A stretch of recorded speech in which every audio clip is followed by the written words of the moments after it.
като толкова много сме били крадци, до сега да се излезне и да кажете, вижте, тук Попов, този договор е сключил, това е направил, това е направил, с това е ощети общината. Направили ли са го? И те, ако имаха, до сега са дали 1000 сигнала. Къде са? Къде са?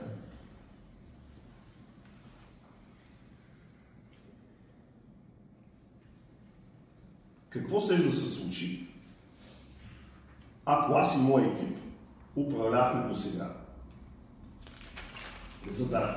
За да са наясно хората, какво можеха да очакват. Първо, щеше да работи общинския соларен парк и ние щяхме да печелим по минимум 5 милиона на година, поне си плащаме ток, ако не повече.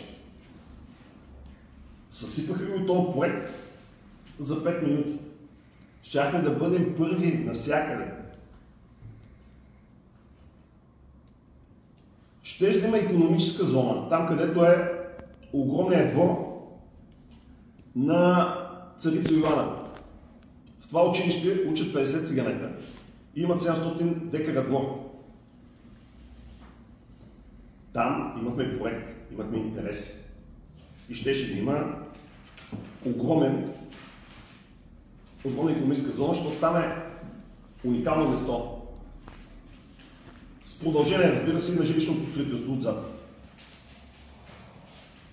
от което щяхме да акумулираме средства и с тия средства да ги инвестираме в тия неща, които бяхме обещали. Щяхме да имаме програми за деца, за родители, които са с висше или полувисше образование и стимули за децата, както бяхме обещали. Сеж да развием втората част на градината на света. До сега сме приключили. Сеж да стане уникален парк. Щяхме да си направим басейна, да си довършим цялата тази зона и щеше да имаме един най-големият комплекс, който да идват от цяла България, не само от България, тук хора да хачат пари. Сега като гледам какво става с остро из градините, умирам от срам. Занемарено, мръсно, нема хора. Кошмар, боринясало. На мен ми се обаждат още посланници, за да искат да се свалят знамената, защото ги е срам всичко е изсъхнало от там от градините. Се чуда какво да им обяснявам. Аз.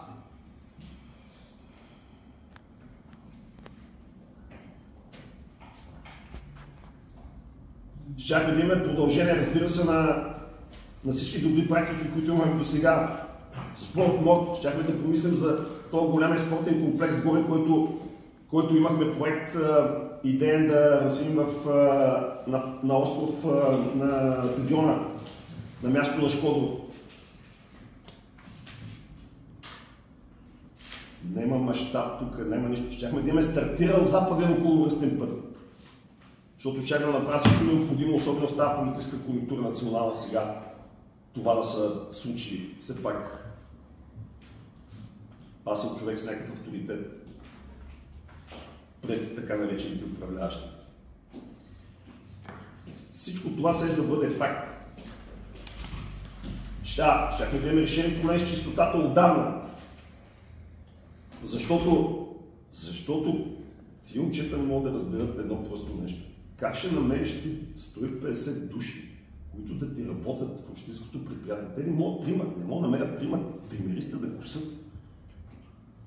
Как ще ги контролираш? По какъв начин? Откъде ще вземеш техниката? Още един пример ще ви дам. То е ясно, че това нещо те до края на мандата абсурдно го направят. Ще си продължаваме с такива договорчета терикатски. Ще продължават да чистят, ако може да се каже това чистене, този град, тия штурчуци от бокс, където вече те камионите са им по-стари от всички нас. Па да не говорим там за това и те вече са и те на изход души. И там мизерия ще продължи.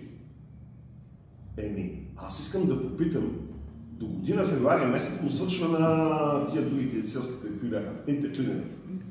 На 25 февруари до година им свършва много.